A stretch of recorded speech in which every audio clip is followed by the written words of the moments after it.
Swayam Prabha. Digital India. Educated India.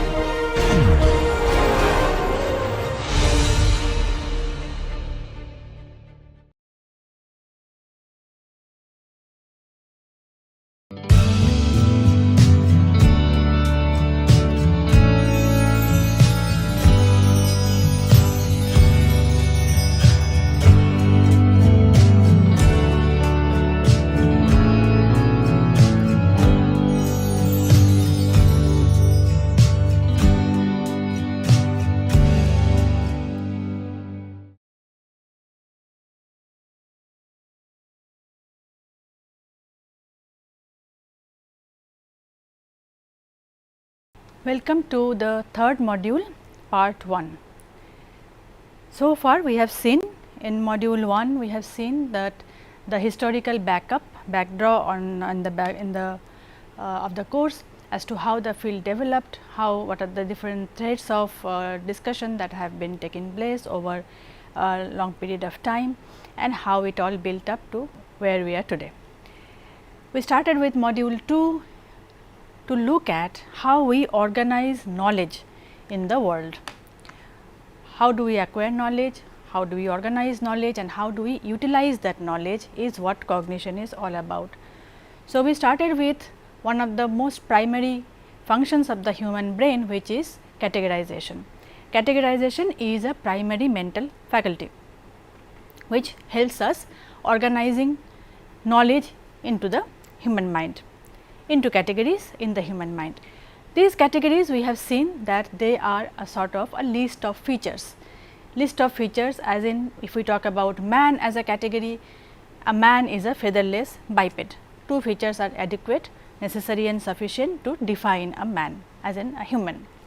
Similarly, there are many other categories that we have looked at.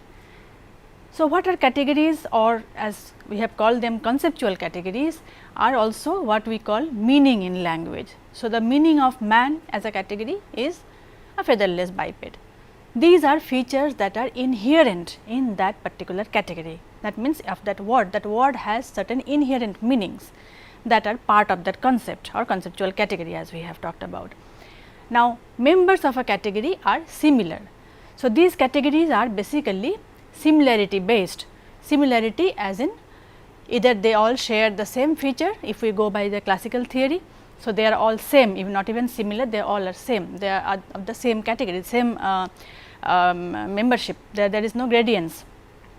And if we go by the later theories, there is a gradation, there is a hierarchy among the members of a category depending on the features. So, the central member of a category is the prototype of that category, but it also has the flexibility of having members who do not share all the features. So, there is a category like something like game, which has some examples, good examples, some not so good examples, some bad examples, and so on. And then, but even then there are some features. So far we have been talking about organizing knowledge around a particular concept in terms of features. So, this is what is called the feature based semantics. So, concepts or categories or words, they can be put under one box, they can be put together in terms of some features, some qualities, some parameters. This is what we have seen. Though there are certain differences between the theories, among the theories and the later developments and so on, but roughly this is where we stand as far as module 2 was concerned. Now, let us problematize this idea a little further. How do you define a word like Sunday? If somebody asks what is the meaning of Sunday, a word like Sunday, what is the category Sunday? What is it? What is the inherent feature of the word Sunday, or for that matter any day? Let us take it Friday. So, what is a Friday? Going by lack of example, a Friday could be thought of in terms of the last day of the working week, the first day of the weekend, if you are depending on who you are talking to. It can have many other interpretations. In certain parts of the world, this will be the weekly holiday and so on. So, you see there is hardly any inherent feature in the word Sunday or Friday, or for that matter any other day, or many such concepts. There is absolutely no feature on the basis of which you can categorize them. So, feature based understanding of categories have some problem. Now, take the example of another category that is famous, that has been made famous by Lakoff and others, is the category of knuckles. What is a knuckle? Can you define knuckle in terms of certain inherent feature without referring to another category? It is nearly impossible. So, knuckles have to be defined in terms of the hand in terms of the body, and so on and so forth. So, the problem that we are now beginning to see is that categories are, if we talk about features in terms of categories, it is not enough to talk about only in terms of features, because there can be cases where there are no features. So, to say, to define a category, to define a particular concept.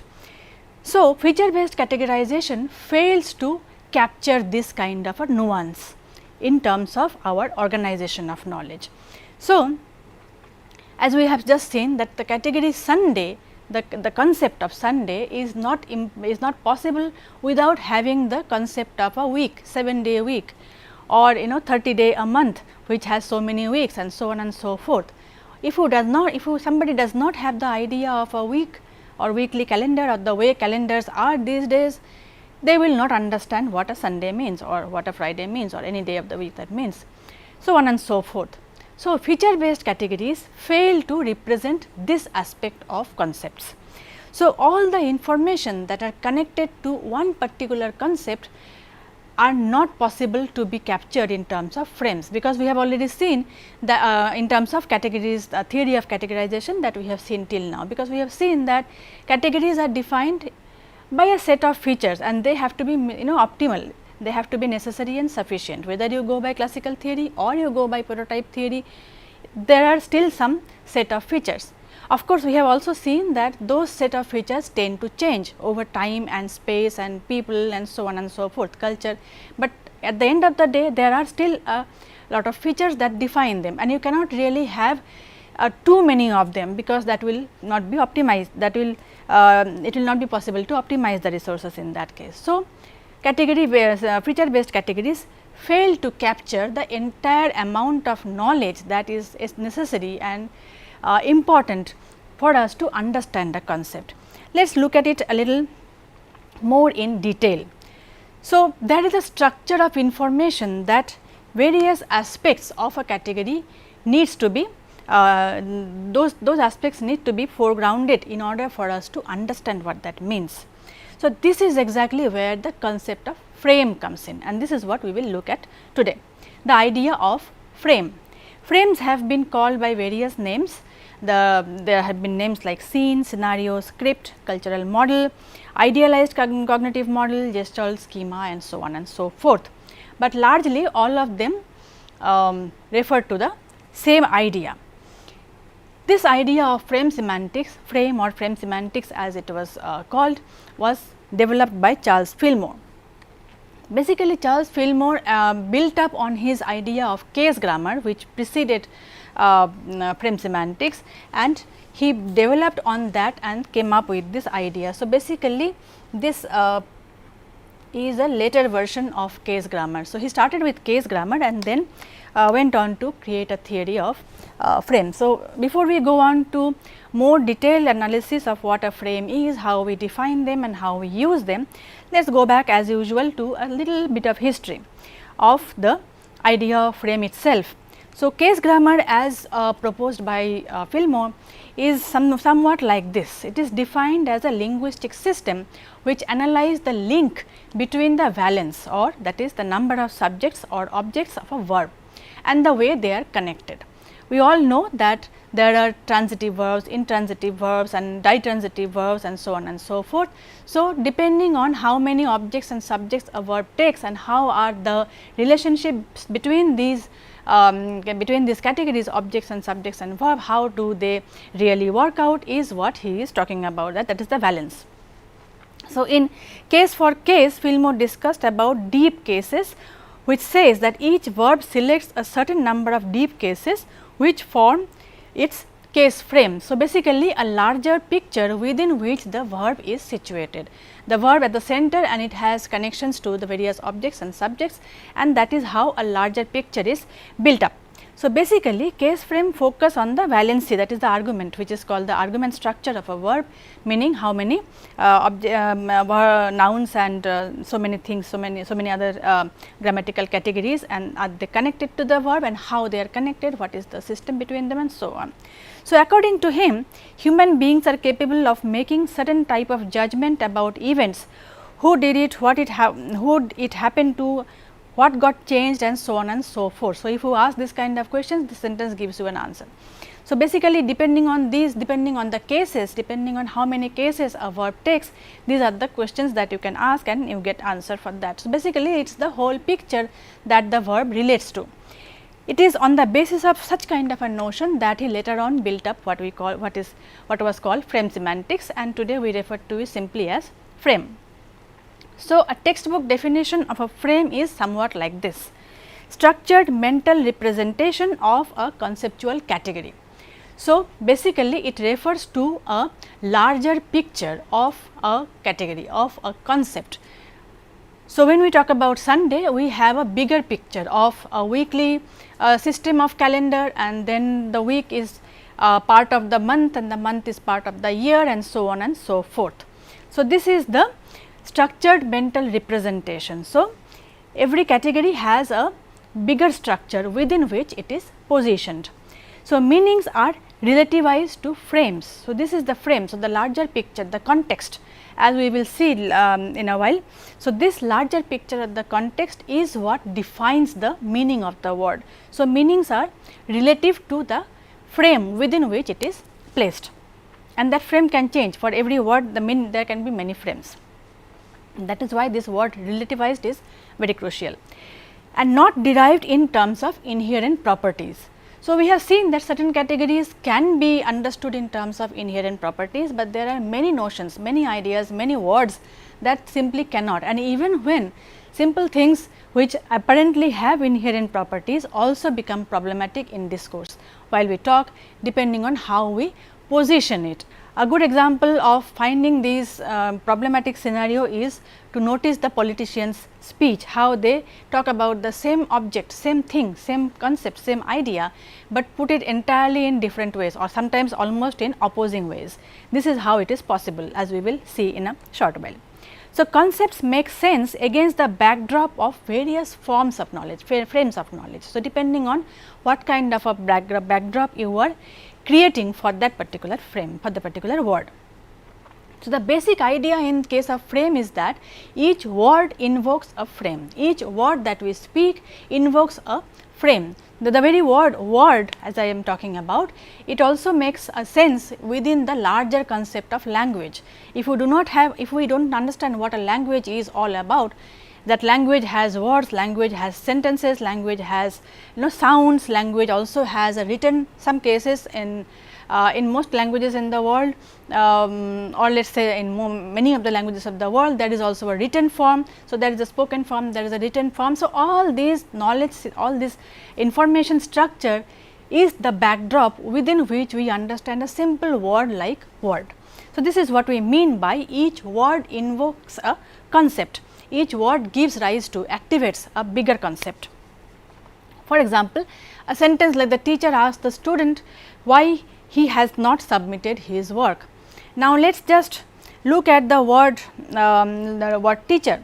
The moment you utter a word like teacher, there is a gamut of information that is activated in your mind. What a teacher does, what is the expected behavior of a teacher, what is he or she supposed to do, and what is the relationship between a teacher, canonical relationship between a teacher and a student.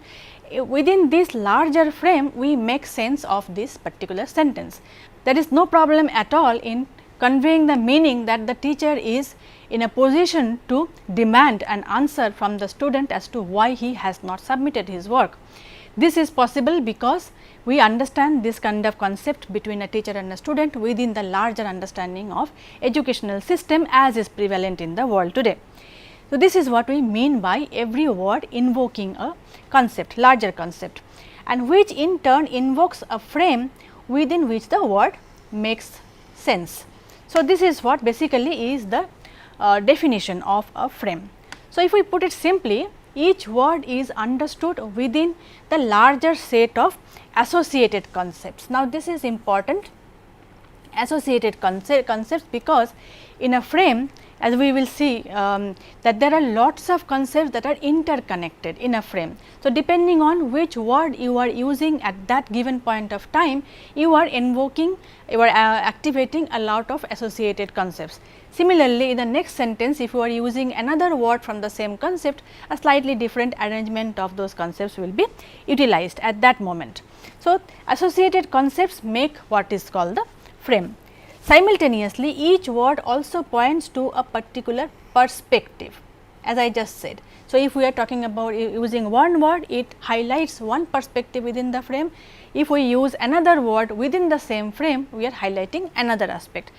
If we let us see this with a set of an example. So, the word buy and sell. The word buy, to buy something, I bought a pair of shoes, I bought a new refrigerator, I bought X, Y and Z. This word to buy makes sense only to people who understand what a financial transaction is all about.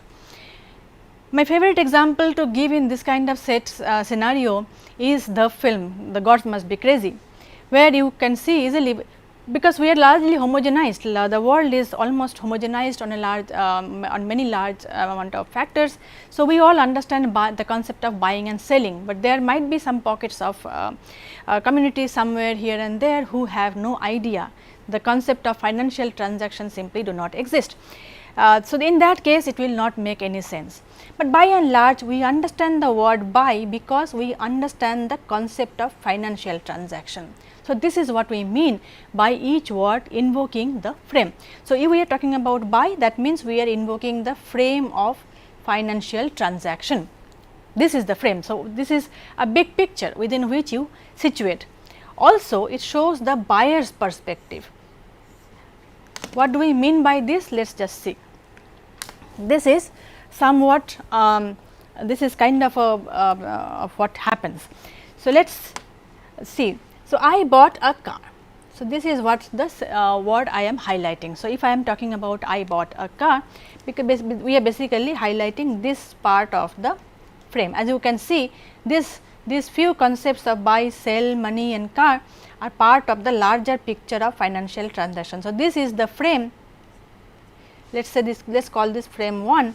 So, this is the larger frame within which the sentence I bought a car makes sense. I can easily say another sentence keeping the frame same and say he sold me a car. Now, once you say he sold me a car, this is the aspect of the same frame that we are highlighting. This is what we meant just in this sentence, that it also shows the buyer's perspective. So, if you talk about, if you use the word to sell, you are now highlighting, you are bringing forward, you are foregrounding this aspect, selling aspect of the transaction, and if you use the word buy, you are highlighting the buying aspect.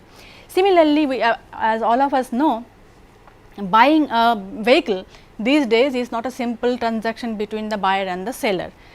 So, what is the larger frame? The financial transaction frame is that there is a buyer, there is a seller, there is an object that changes hand in exchange of money. This used to be a simple thing some decades back, but nowadays there is also a lot of other things. There is a bank, there is a loan, there are EMIs, there are paperwork and so on and so forth. So, automatically let us say this the car was financed by the bank. This is also another aspect. So, let us say here we can create another small this thing by using the, this is another way of highlighting the same transaction. So, this is what we mean by it highlights a perspective. So, depending on the word you choose. So, both this I bought a car, let us say I complete the sentence like this, I bought a car from him and he sold me a car. These two sentences basically mean the same thing. Both of these verbs, bought and sold, refer to the same frame, however, highlighting different aspects within that frame. And then we can do similarly, we can go by the financed, and then there is registration, there is so many things. The new car has the car I just bought has a dent. Why is this sentence, why is it a sad thing? Because a new car should not have a dent, and so on. So, basically this whole understanding of all these sentences are part of the bigger frame, which is which we are calling as frame 1.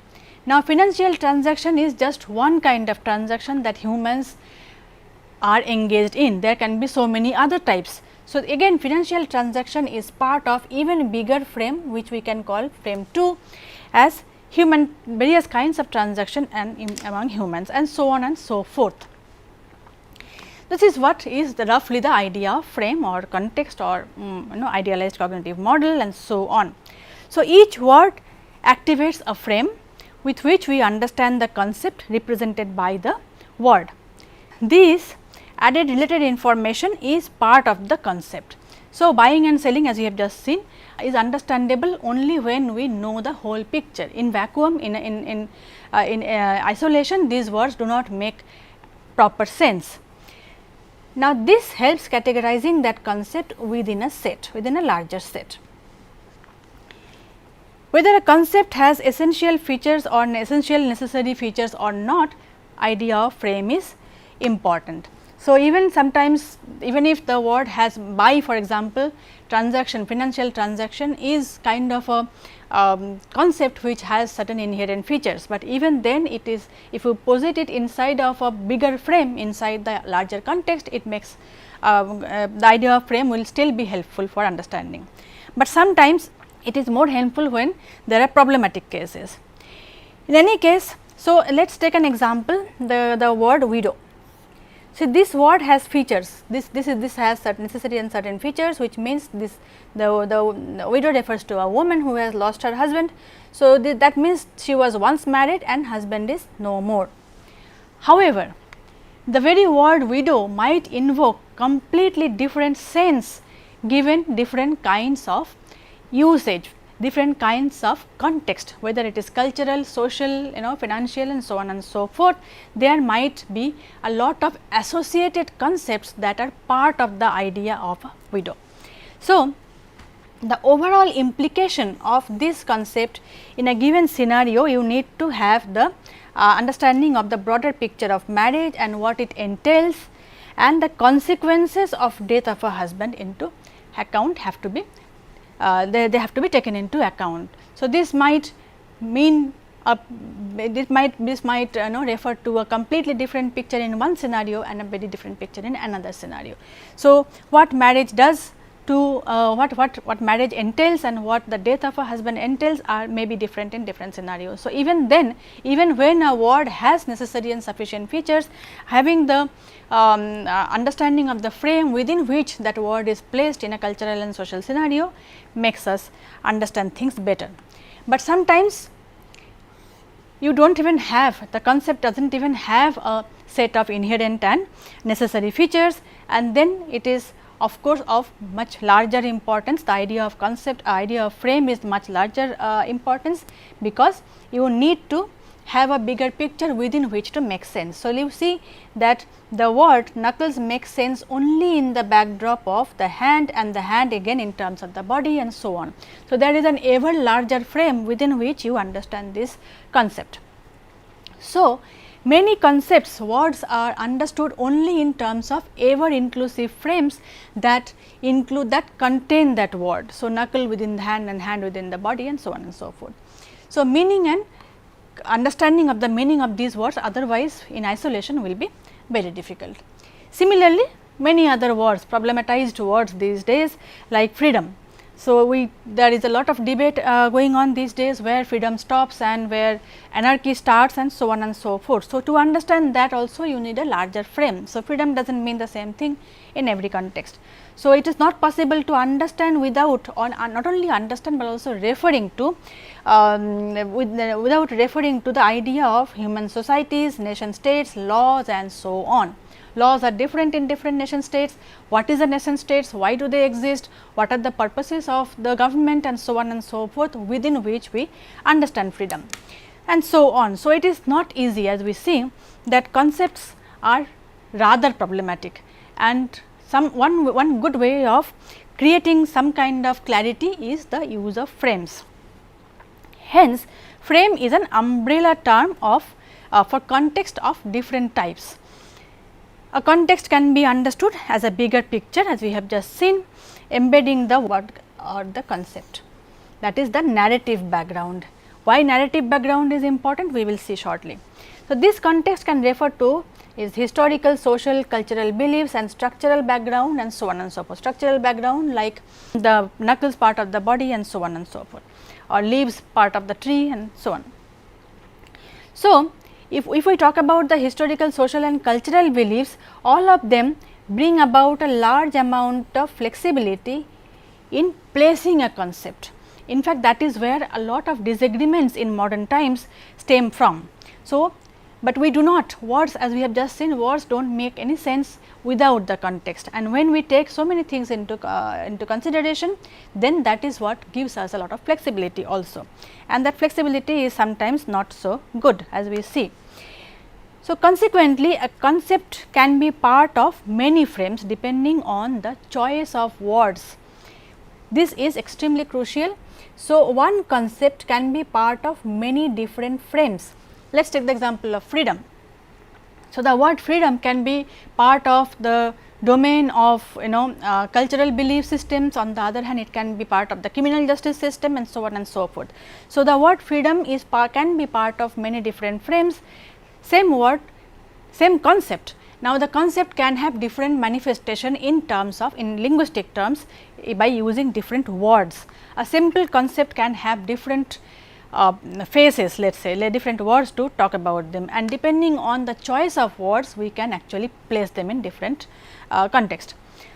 So, let us talk about the basics first. Structure of frame. Frames have a structure.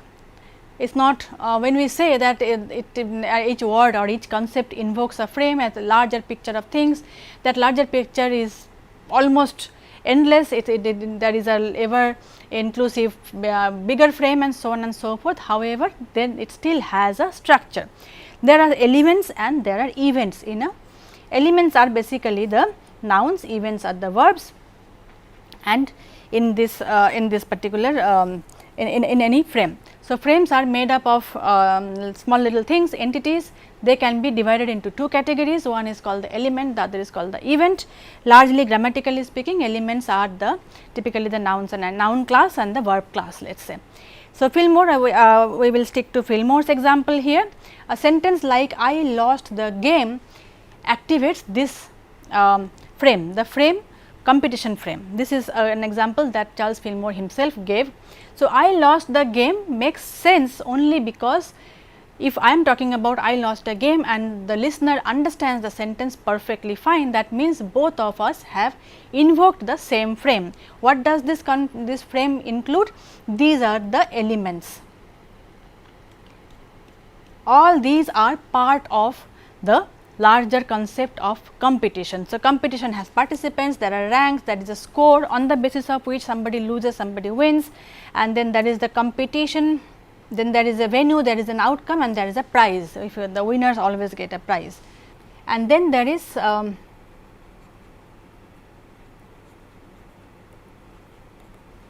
competition, and then there are events. So, one can lose, one can win, and so on. There will also be a referee, some moderator, and so on and so forth. So, these are the elements and these are the events. So, this is the whole picture of a competition frame that a simple sentence like I lost the game invokes. So, you already know that there are participants, there is a particular activity on the basis of which you have to score, and there are rules that you have to follow, and so on. I think there has to be another, every competition has its rules and so on. One important aspect, however, about frame is that it is called idealized cognitive model, Another name which is very commonly used for frame is ICM. ICM stands for idealized cognitive model. It is cognitive because it is this is something you are creating in your mind. This is something that the mind produces, and it is idealized because it is not out there in a pre-existing form. That is, this is no prima facie frame out there in the world in many cases. So, for example, the idea of the weeks or the days in a week do not exist in the world. What exists in an objective way, what exists is the movement of the earth with vis-a-vis the sun and so on and so forth, but the week, the idea of a week is a concept that has been created by humans. So, this is the 7-day cycle is a frame that is idealized, it does not really exist. It is not objective. Remember, we talked about how reality, whether reality comes in a structured form or reality is created. So, this 7-day week reality is created, it is construed. That is what we mean by idealized cognitive model. This is something that humans have created. We have created a structure to for our own benefit. So, they are construed, that is why they are open to cultural variations, because this is exactly where the problems also lie and the flexibility also lie. Now, how do we use frames? We have now by now we have hopefully understood the basic understanding of what a frame is, how each concept and word invokes a frame and so on and so forth. Now, how do we use it? First and foremost, it helps us understanding meaning of individual word, because we understand meanings of words in a relativized term in the backdrop of a bigger picture, because we have already seen that words invoke the frame, and many words may belong to a particular frame, like all the elements and all the events are part of a larger frame, like we have just seen. So, commercial frame example, commercial event frame, we have just seen that how these things are part of the same frame, and then depending on which of these elements or the events you use in a particular sentence, we are simply highlighting that aspect that you have already seen. A better example, a more useful usage of frame is in case of problematic cases of categorization. Sometimes there are some concepts, some categorical concepts or conceptual categories that are difficult to put in a particular to be framed in a particular concept, particular category. So, this is when idea of frame helps us. So, many of our categories are similarity based, as we have already seen, held together by a family resemblance like this. For example, things in a store are arranged in a particular way according to their category. So, let us say different kinds of nails. When we go to a hardware store, if you see that nails are put at one place, the paints are put in another shelf, and all the other things that go together are put in different shelves. So, these are similarity based categorization. In the meaning, they have the same family resemblance, they are similar in terms of family resemblance. So, all the paints and everything are together, all the nails are together and so on. So, similarity based arrangement. However, if you go to a shop that is that frames pictures and sells them, you will see a different organization of the same thing. So, in this particular case, nails can be stored with other articles related to hanging pictures. So, in the nails, the various kinds of threads or there are various kinds of frames and so on can be put together at the same place. Now, if you go by similarity based judgment of a category, this will not make sense. Why are we able to make sense of this? Because they are part of the larger frame, that is the larger picture of use of the frame. So, this is an usage based frame on the basis of which you can see things can be put together very easily. So, in this case nails are categorized with things like adhesive picture frame, rings, strings, etc. So, this is they have these things are not similar to each other in terms of feature based similarity. So, nails big and small can be part of the same category, but nails and adhesive have nothing similar. So, that is what we mean, that in this case we need to invoke the frame. In this case, it is the use of that particular object within which it is making sense. Hence, this is not a similarity based categorization, but a frame based categorization. So, this is how frames are useful in certain cases. this kind of categorization also happens in larger in a much larger scale as well, in what we call cultural differences. Cultural differences, one good example of cultural difference in this case is the case of European markets where fish and lemon are sold together. In India, lemon is always sold in the vegetable market along with other vegetables. Fish is always sold with other fish or other kinds of similar products like meat and eggs and so on. In Europe, in many countries, you will see it is a very common sight to have fish and lemon being sold in the same store. It might appear strange because this is not a similarity based categorization, but obviously there is something that binds them together. What is that something? That something is frame in this case. The frame, that is, they are consumed together. It is eaten together. In many European countries, fish and lemon are eaten together, and that is why it is for people who are not used to this kind of an understanding, this kind of a cultural frame, it is difficult to understand. However, this is exactly what is happening in real life at a larger scale, that is the use of frame. Similarly, another domain is the prototype effects and the boundary issues. So, the category of bachelor. So, I am using all the textbook examples. This is also a very well known example in while discussing frame, the category bachelor. Now, this on the surface appears a very unproblematic category. A bachelor is a plus adult minus marriage male, typically who has crossed a particular age. So, a 45 he is 45 years old and he is a bachelor, makes perfect sense. So, one is either a bachelor or not a bachelor, there should not be any problematic cases in between. However, there are some members who might fulfill all the criteria, all the inherent sufficient and necessary conditions of being a bachelor, however, they do not. So, in ordinary cases, ordinary scenario, ordinary meaning of bachelor is this is these are the features and the frame that we invoke, within which I understand the idea of bachelor. The concept bachelor is the average male life cycle. So, all humans have typically go through a simple life cycle of birth, marriage, old age and death and so on. So, within that particular average male life cycle, the understanding of bachelor is uncomplicated. It is very simple and straightforward. However, even a case like this appears to be problematic if you think of certain members who should be members of this category, however, they are not.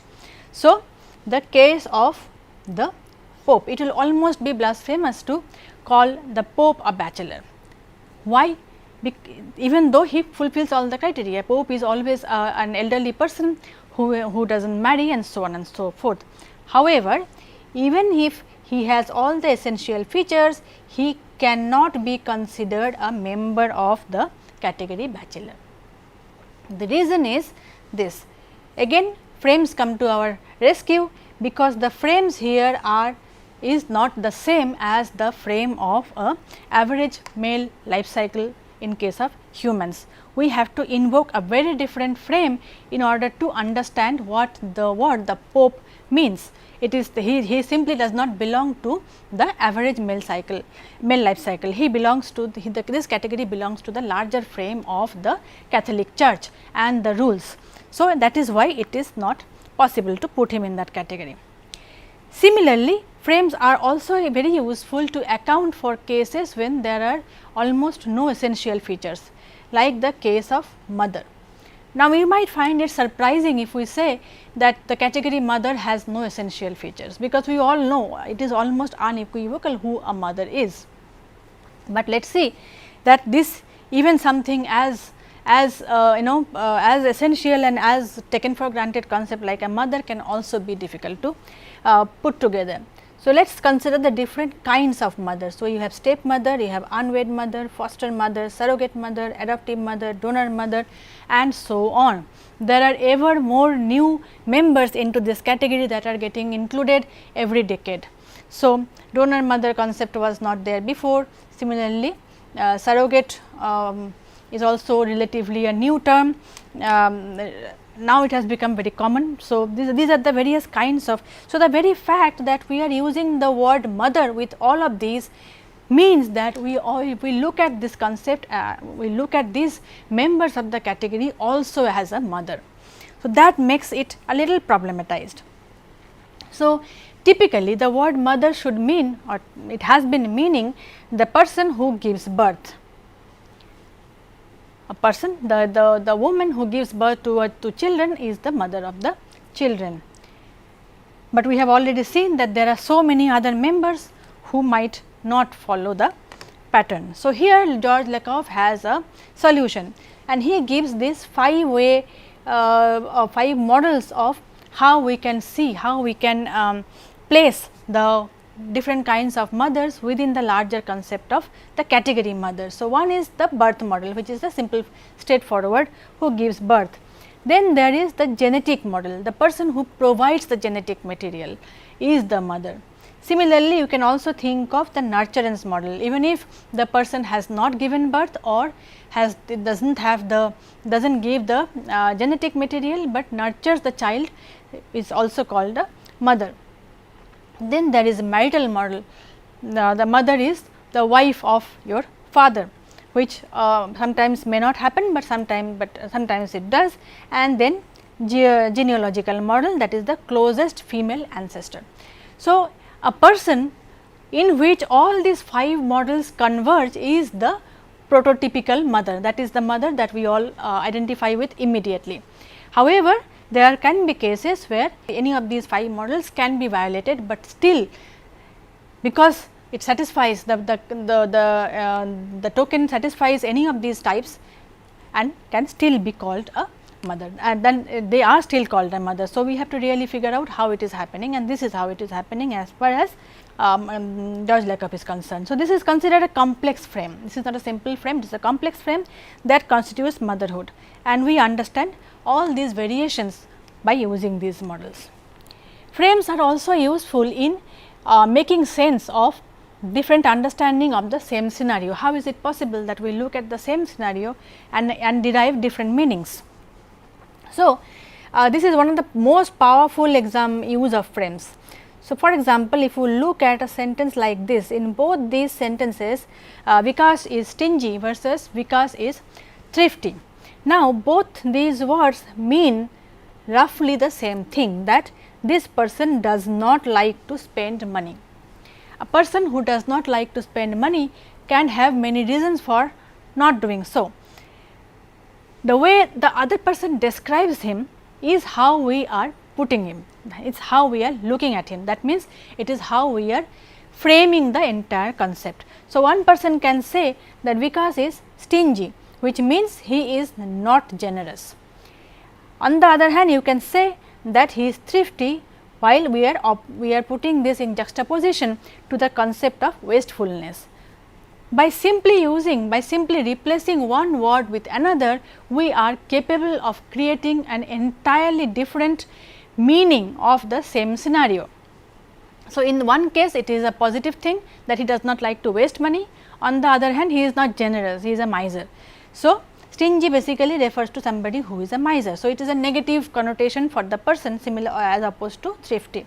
So, you see, this is what we meant in the beginning of the lecture, that a word, every word invokes a frame. However, depending on the kind of concept you actually want to refer to, it is a smart choice between the kind of word you choose. So, you can, if you want to make Vikas look bad, you use the word stingy. If you want to make him look good, you use the word thrifty, and so on. Similarly, there are many other such examples, like he spent 2 hours on land versus he spent 2 hours on ground. This is yet another textbook example of the same concept, that by simply using either land or ground, you are changing the background of the story entirely, because both land and ground refer to the same concept, that is terra firma. But if we use land, we mean we will refer to a different historical background, like where he was just before he was on land, as opposed to where he was if we use the word ground, and so on and so forth. So, this is what we mean by the choice of words taking us to a concept which in turn is placed in a different frame altogether. This is why the understanding of frame is very crucial in order to understand various kinds of discourse. So, similarly, there are different ways to categorize eggs of fish. We can call them roe, we can also call them caviar. So, again if we say roe, we are simply using the frame, we are simply invoking the frame of the reproductive cycle of the fish. It is a simple thing, it is a biological product, eggs of a fish. However, the same egg of a fish can be referred to by using the word caviar. Now, the moment you say caviar, just imagine these two tables. We all know that caviar is a fish egg of a particular kind of a sea fish, which is extremely exorbitantly expensive. So, if we say there is roe on the table, then there is caviar on the table, only thing we have changed in those two sentences is the choice of word to refer to the same entity.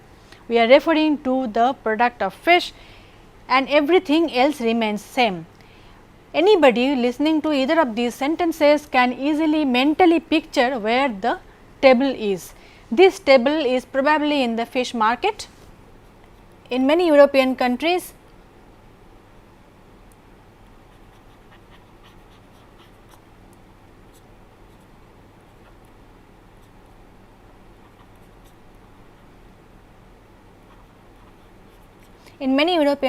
you will see fishermen sell their fresh produce, catch right next to the river, right next to the lake and so on. So, they will have the this table is certainly in a fish market, either next to a lake or in anywhere else.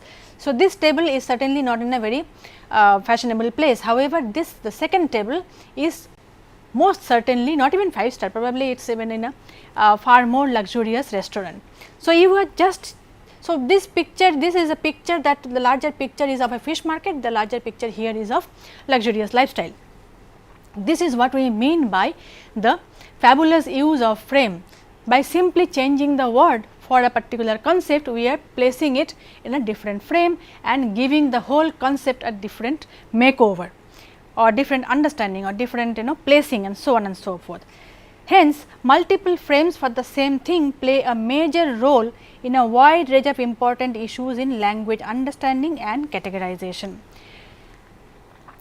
Now, we see how, so this is the background, this is the fundamental aspect of what a frame is and how frames are invoked, how frames are created, how they are used in understanding language. Now, let us go to the usage in terms of, remember we talked about the cultural, social, historical background. So, this is what we will explore now using language, example from language. So, language is a large classificatory system. Language itself helps create categories. We have already seen the category of gender, number, object categorization in the in module 2. Then we will now see the category of classifiers and how classifiers are also dependent on the frame understanding of frame. So, language makes categories and then grammaticalizes them. There are many ways. One is this grammatical gender marking, that is something we have already seen. Another category, another grammatical aspect that helps categorizing certain concepts that are often, more often than not, culturally determined. There is nothing objective in the world that makes us categorize them. This is very often relative to the culture. So, classifier language, this example is taken from George Lakev's very famous book Women, Fire and Dangerous Things. So, he talks about a particular language, Dirbal, and this is an Australian Aboriginal language. Now, this language has 4 classifiers. Now, what are the classifiers? Classifiers are those grammatical entities that are obligatorily affixed to the nouns of that language. So, all the nouns in this language has to take one of these as a prefix, right. So, it precedes any of this. So, there is no possibility of talking about any noun without prefixing one of these 4 classifiers. So, these classifiers, so as a result of which what happens is that all the nouns are basically categorized into 4 different classes. This is very easy to say now once we have the analysis in front of us, but imagine a linguist going into an unknown, previously unknown language and suddenly realizing that apparently there is no rule as to why different kinds of nouns are taking the same classifier. So, 4 classifier is something like you have taken classifiers in your hand and just thrown them into the vocabulary, and whoever attaches whatever kind of a feeling you get. However, once you get down to more deeper analysis, once you try to understand what is really happening, this is what they found out, that these are classifiers that are attached to all the nouns in the language, and there is a rule. That rule was not immediately discernible to a European scholar, but it was perfectly sensible from the perspective of the speakers of that language. So, let us just see what are the different nouns that each of these classifiers take. So, the classifier by takes is associated with the words, these are English words. So, we are not putting the derivable words here. So, the English, all the words for these English words take this classifier. So, let us say this is a by, this is a derivable word. So, it will be like something like this, and then by kangaroos and by bats and so on and so forth. So, all these words and many more or will always be preceded, that is there is a prefix by. Similarly, there is another classifier, that is Balan. So, Lekov categorizes it as category 2, he just simply calls them category 1, 2, 3, 4.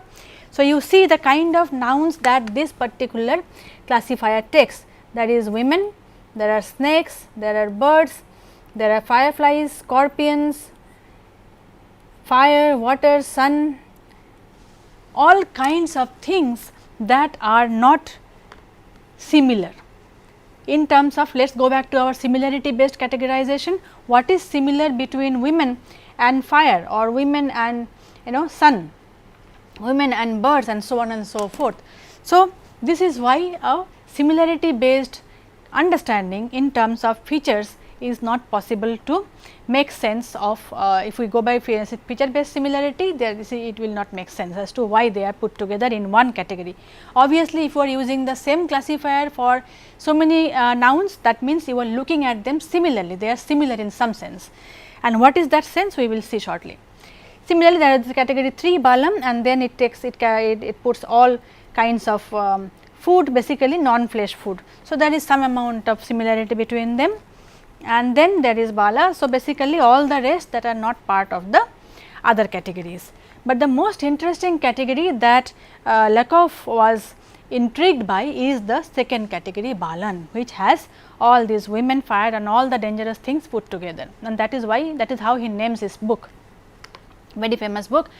And so, the principles, how does it then work, what is happening, what is at play here, is what he tried to figure out. So, and then he comes out with these 3 kinds of principles that is happening here, that is at work while this kind of classificatory system works. So, as far as the mythology of this particular culture goes, the sun and the moon are a couple. So, but as opposed to our understanding as to who should be the man in this couple, it is the moon. In this community, in this language, in Dirbal, the moon is the male, the sun is the female. So, sun is the wife of moon, which is something that is not very common in other cultures. So, that is why women and sun are similar. So, if you invoke the myth frame, the mythological belief system, myth and belief system of the community, then it makes perfect sense. Similar to what in Indian understanding of the rivers and so on, river is considered a woman. So, often most of the rivers are considered as Devi, as mother and mother goddess or something. So, similarly they have an understanding of the sun as the wife of moon. So, this is where faith and belief system frame makes sense of putting the sun and the women in the same category. Similarly, sun and fire are, of course, the similarity is evident, because this is dependent on experience. So, both of them they emit fire, they create heat, and they can be dangerous and so on. So, sun and fire are fine.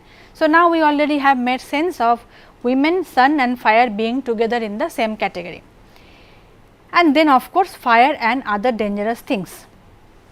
Other dangerous things like fire is dangerous, similarly other dangerous things are also put together in the same category. So, this is how fire, son and women are get to put together in the same category. Similarly, notice that they have also put most birds in the category, same category with women. This is also because this also invokes the myth belief system, because in this culture it is believed that birds are souls of the dead women. So, women once they die they become birds. So, that is how women, bird, sun, fire and many other dangerous things are get to put together in the same category. How do we know they are in the same category? Because they all take the same classifier, because classifiers, the purpose of classifier is to categorize, classify objects in a simple category, in a single category. So, this is how frame, the understanding of frame is extremely useful in understanding various different categorizations that are difficult to understand from one perspective or the other. Cultural issues again are also another domain where frames come handy, where frames help us understand the differences of opinions, for example. So, issues that we debate, there are so many issues, so many contentious issues in the world today that we debate about. So, there are and often they can make, you can make sense of these debates in terms of the frame within which they are positioned. So, they ultimately what happens, as I had just mentioned a little while ago, that this is where the politicians come into picture. If you look at in fact politicians speech can be used as a very important, very rich source of data in understanding what a frame does. So, you see two politicians of different political parties will be using the same concept, you will be talking about the same notion, same concept, but choose to use different words to talk about the same thing and create a whole different world around that concept, and both of them seem equally convincing. That is why it is possible, because one politician is using the same concept, putting it in a different way, and another politician is using the same concept, putting it in a completely different way, and both of them seem to be true. So, sometimes you might wonder how can opposite things be true. This is how opposite things can be true, opposite things in terms of abstract understanding. So, opposite things can be true because you can put the same concept by a clever choice of words and thereby invoking a different frame altogether. And this is what we see even at a smaller scale. We do not have to go all the way to politicians, you see everybody does that. So, even concepts like abortion, women's rights, so democracy, freedom of speech, all these are very contentious words in these days, and it is not any more simple, and the very reason why they are not simple is because they are put in a very, they are pitched, let us say, in terms of different frames. One very famous, one very well known debate that has been going on for quite some time now is the concept of abortion. Now, there are two sides. I am giving you an example as to how the debates really pan out. So, if we talk about, if you see the debate about abortion, there are, of course, there is a lot of noise, but if we just clear the noise out, you will see there are primarily two schools of thought. There are primarily two warring sides. One is what they call pro-life. I do not know why they call it pro-life, because life is at stake in both cases, but in any case one is called pro-life, another is called pro-choice. Pro-choice are the people who favor abortion, and that is choice of the woman to do whatever with her own self and for her own protection, for her own life, and pro-life is the side that opposes abortion. So, this says that the life of the unborn child is also very, very important. So, now how they talk about it, what do I mean by, so the concept remains the same, concept remains this is the concept.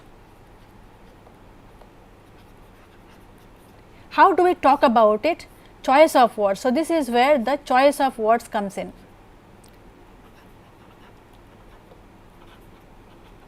Choice of words to talk about the same thing. One will use the word unborn child,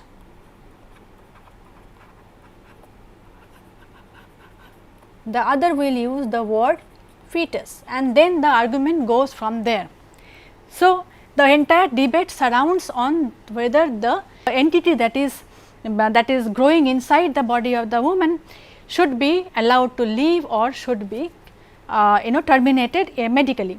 So, this is what the idea of abortion means, but however, depending on what word you choose to talk about the same objective reality takes you to a whole new domain of understanding this. So, the moment you talk about an unborn child, what we are basically doing is we are invoking the sentimental aspect, the emotional aspect of human life, because the moment you say unborn child, we are making it a human affair.